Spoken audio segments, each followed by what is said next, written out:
umaga't hapon natin monitor ang ating mga tanim na kalamansi.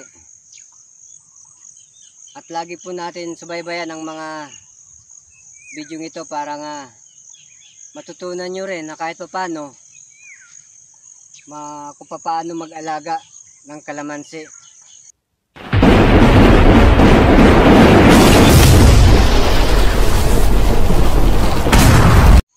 Ayan, mapagpalang araw sa atin mga kaagre.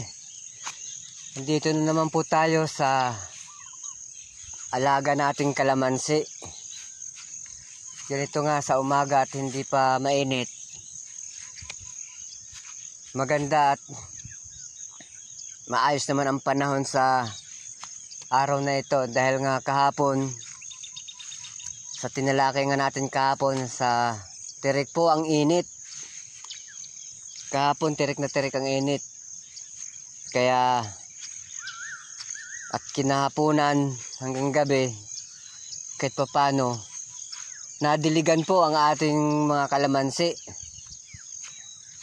Ayun nga, dahil nga sa nagiging maayos ang kondisyon na, kaya ngayon ito umaga't hapon nga ang monitor natin sa ating mga kalamansi buhat sa kanyang pagkakatanim na ganun pa man. Ito 5 days pa lang, 6 na araw pa lang ang nakalipas. Pang 6 na araw pa lang ngayon itong alaga natin. Pero sa ngayon, nakita naman po natin na nagiging maayos na. Tulad nga nito. Ayan. Ano? Berding-berde na at nagiging maayos na ang pangmumunga. Ito, nang dahil nga sa bata pa at murang-mura pa ang kanyang mga bunga at bata pa't namunga na siya. Subalit ganun pa man, pitasin po natin, tanggalan po natin ng bunga tulad nito.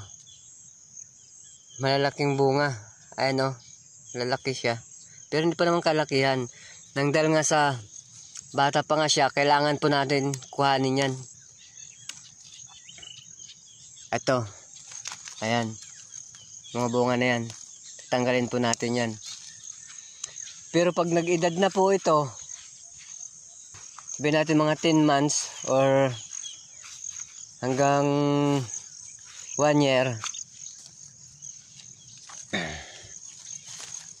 para lagi po kayong updated sa mga video na gagawin natin. Yan tulad nito, ayan o. Tulad po nito, yan o, ayan o. Yan. Nang dahil nga po sa bata pa po ang kalamansi natin at hindi pa po siya pwedeng mamunga ng marami kasi nga yung sanga niya bumabayok na po, bumababa na yung sanga. Kaya kinakailangan po natin na hintayin po natin na lumaki pa po siya, itong puno na to. Ito.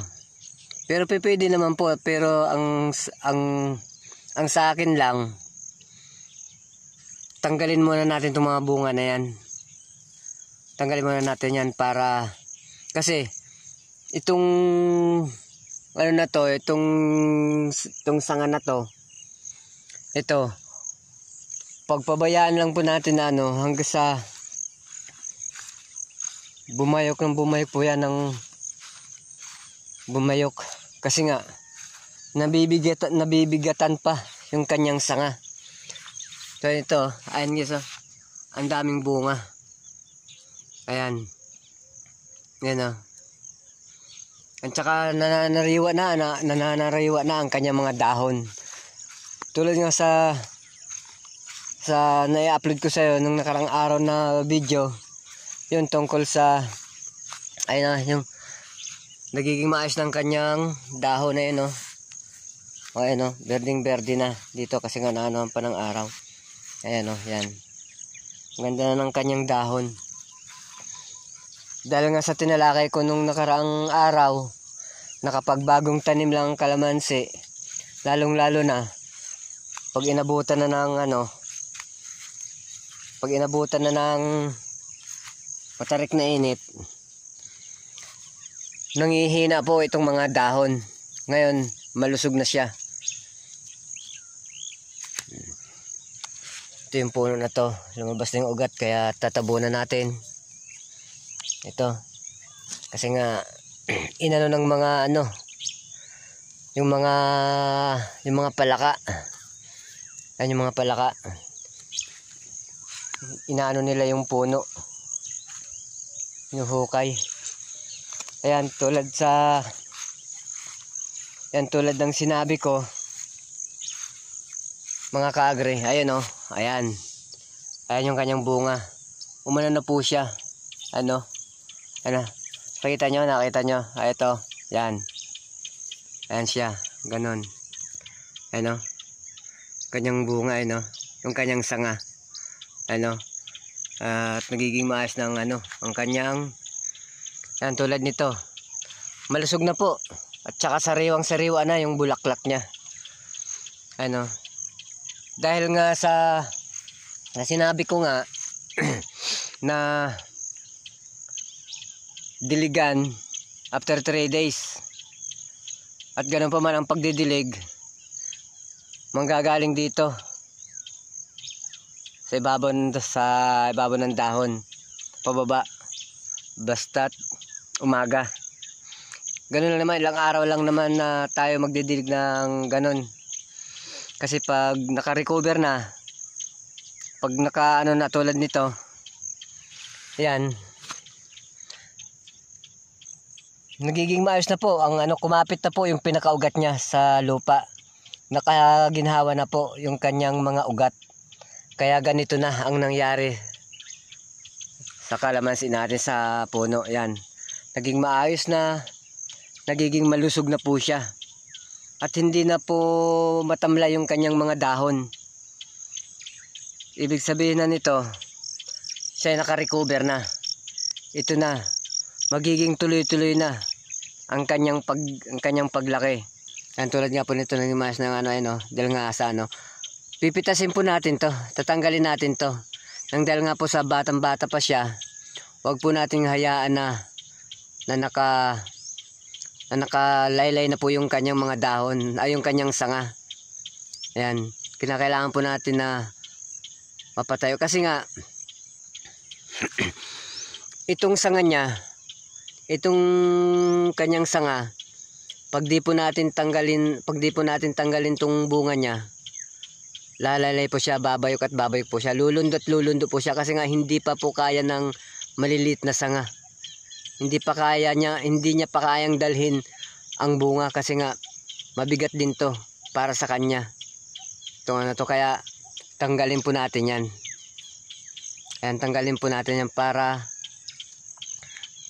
makatayo po siya ng maaga. Ayan, tulad yan, ayan o.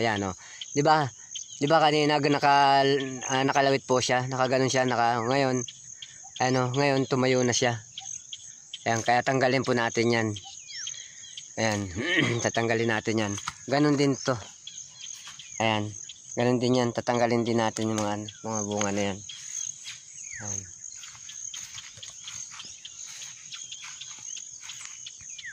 Ayan nga, katulad nga po nito. Katulad ng nasa likuran ko. Ayan. Di po ba? O, ayan o. Nakita niyo naman ang bulaklak at ang kanyang pamumunga.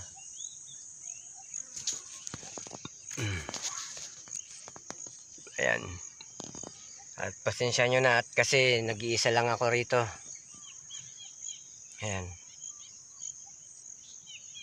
Wala pa tayong ayan. Ito yung bulaklak, ang ganda.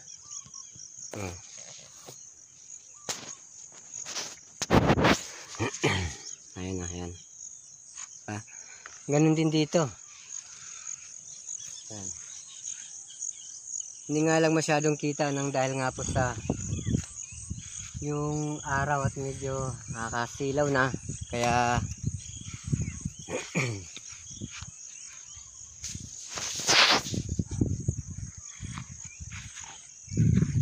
Kaya ganun lang mga guys, ganun lang mga kaagre, ganun lang. Kaya maraming salamat sa patuloy niyong pagsubaybay sa bidyong ito.